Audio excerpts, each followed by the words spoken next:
Hey, welcome back to another episode of the Historic Headstones of Norfolk.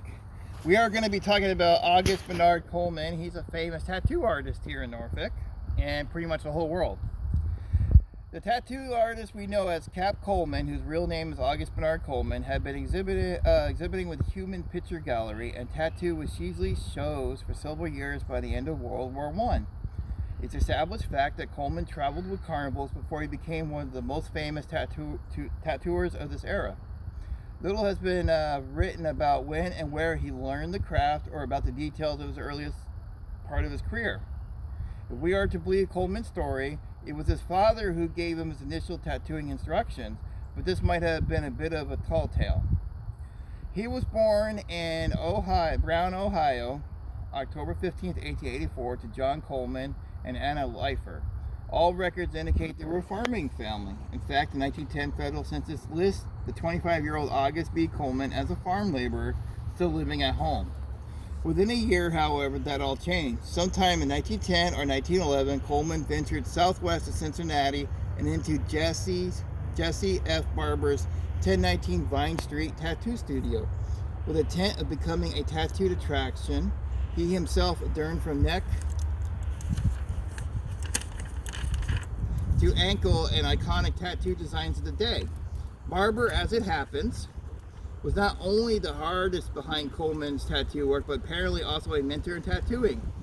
As noted in March 9, 1912 Billboard notice, the new tattooed wonder A.B. Coleman last season with the Smith Greater shows is spending the winter at J.F. Barber Studio, Cincinnati, Ohio. He will again be seen on the road the coming season. And years following, Coleman traveled with Johnny J. Jones shows and finally with Sheasley shows.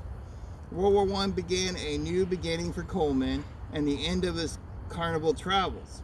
In 1917, the construction of the world's largest naval base in Norfolk, prompted by the U.S. involvement in World War I, brought in soldiers by the thousands. Norfolk's East Main Street became a sailor's hub, hosting bars, billiard halls, burlesque shows, and the all-important tattoo parlors. As did a few of his cohorts, Coleman envisioned the tattooing potential immediately. April 1918, Billboard issue reported that Professor Coleman of the Greatest Sheasley shows will remain at Norfolk as he's laying the foundations for a fortune tattooing soldiers and sailors. As he was joined by a partner, fellow show trooper Andy Storts, the team of Coleman Storts set up shop at 429 East Main Street for a year or two and made a lucrative business tattooing Uncle Sam's Navy alongside a slew of Main Street tattoo artists. There were likes of Harry Lawson, Lou Albert, Lenore Platt, who you can see in another video that we made. She is also buried here at Forest Lawn, Jim Wilson, and old-timer Captain Elmer Gretschel, aka Electric Elmer Gretschel. By 1920, Coleman and Storts had split, and Coleman moved to a shop next block at 526 East Main.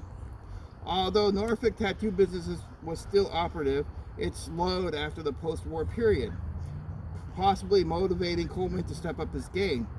This happens to be when Coleman invited tattoo master sailor Charlie Bars to join him in his shop.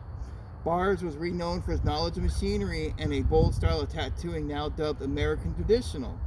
It is said it greatly influenced Coleman's tattoo machine setup and his tattooing technique and style. In 1920, Coleman was also associated with old-timer Captain Elmer Gretschel, whose shop sat a bit further down the street at 611 East Main. In June of this year, Coleman placed a sale ad for sanitary tattoo machine tubes, listing his address as Gretschel's shop. What's more, he picked up a smart new moniker. Beforehand, all records list him as Professor Coleman, or simply A.B. Coleman. Around the time of June 20th, he adopted the title Captain, a nickname that was later shortened to Cap. While the nature of the relationship isn't clear, given the fact that Coleman was making improved tattoo machine tubes, perhaps Gretschel was teaching him a thing or two about machinery. Gretschel was celebrated for his alleged innovative doorbell tattoo machine invention.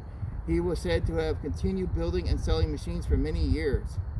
Anyone familiar with tattoo history knows how the story ends. After settling in Norfolk and studying with a few revered elders of the trade, it didn't take Coleman longed to make a name among the rank of America's best tattooers.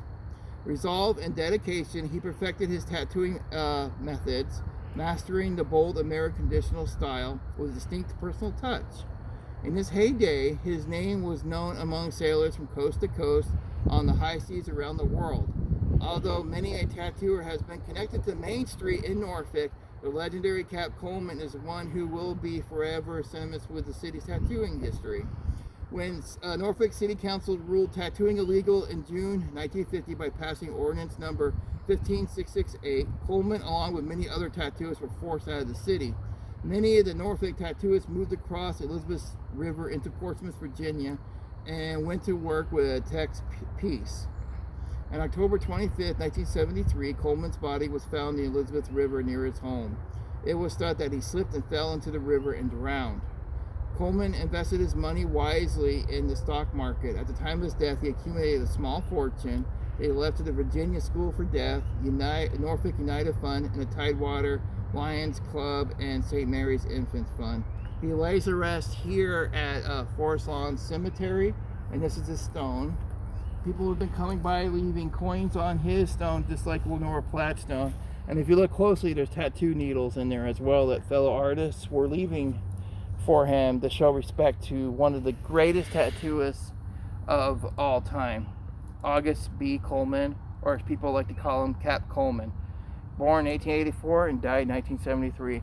All right, guys, have a great day, and we'll see you at the next episode. Take care. Bye.